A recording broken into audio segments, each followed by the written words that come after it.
Hi there, welcome back to my channel. Today I wanted to talk about something slightly different from what I would usually do. I might be a bit less playing and a little bit more talking, but today I wanted to talk about impulse responses.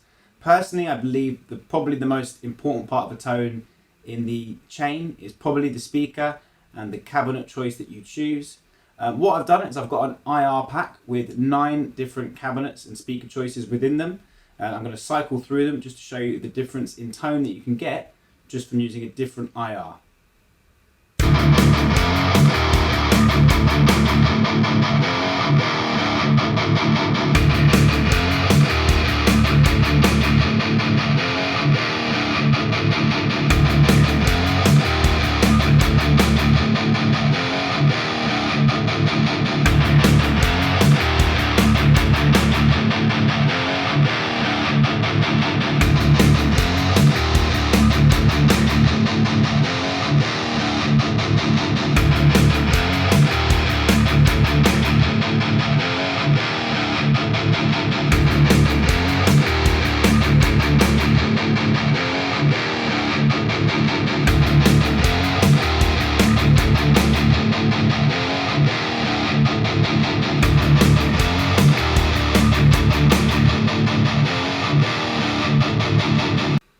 So there you heard the 9 different cabinets.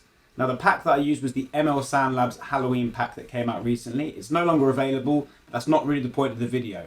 The point of the video I'm trying to make is basically that the cabinet and the speaker is massively important. But there might be a time where you're trying to find a sound, trying to find a tone, and it's not going to how you plan, and you might be there with an amps in, for example, dialing and dialing away. Maybe you shouldn't do that. Maybe you should try and change the cabinet first to get close to the sound in your head. Now the reason I chose this cab pack was because it was 9 different impulse responses with a single SM57 on each speaker on each cabinet, which made it a really simple way for me to show you and compare. Now what I'm also going to do is show you the same cab pack with the same speakers with one SM57 on it and then a different impulse response with a second SM57, so 2 SM57s, and then one which is a sort of an SM57, but it's had a few tweaks and a few cuts and a few little things done to it in a mixing phase.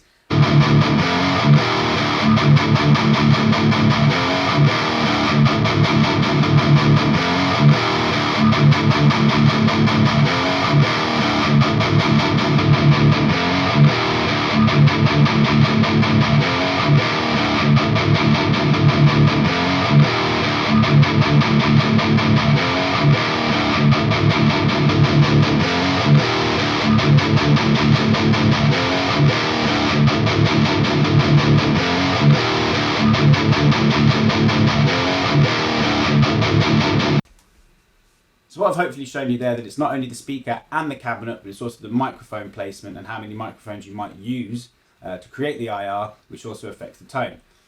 So I've also done one other thing. I've taken 3 of my favourite IRs from the cab pack of 9 with just a simple SM57 on them, and I've blended 3 of them inside Ignite Libre, which you can hear now.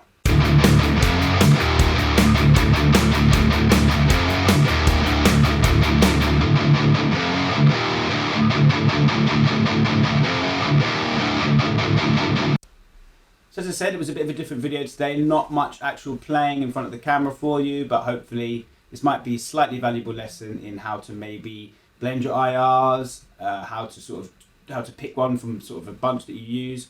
I always find it really helpful when I've got an amp sim in front of me, just to scroll through a list of IRs. I mean, you don't have to go down the rabbit hole of looking at every single one with every single mic combination and mic placement, but just to scroll through a few just to maybe get a bit more of a closer sound in your head before you start tweaking the amp, for example. I think that's always the best way to go. Pick an IR that you know that you might like and then maybe try and blend the amp to the IR rather than the opposite way around. Anyway, I hope that maybe I helped with something, or you might have learned something from that. Feel free to like, subscribe, do all that YouTube stuff, and hopefully see you in another video. Thanks a lot.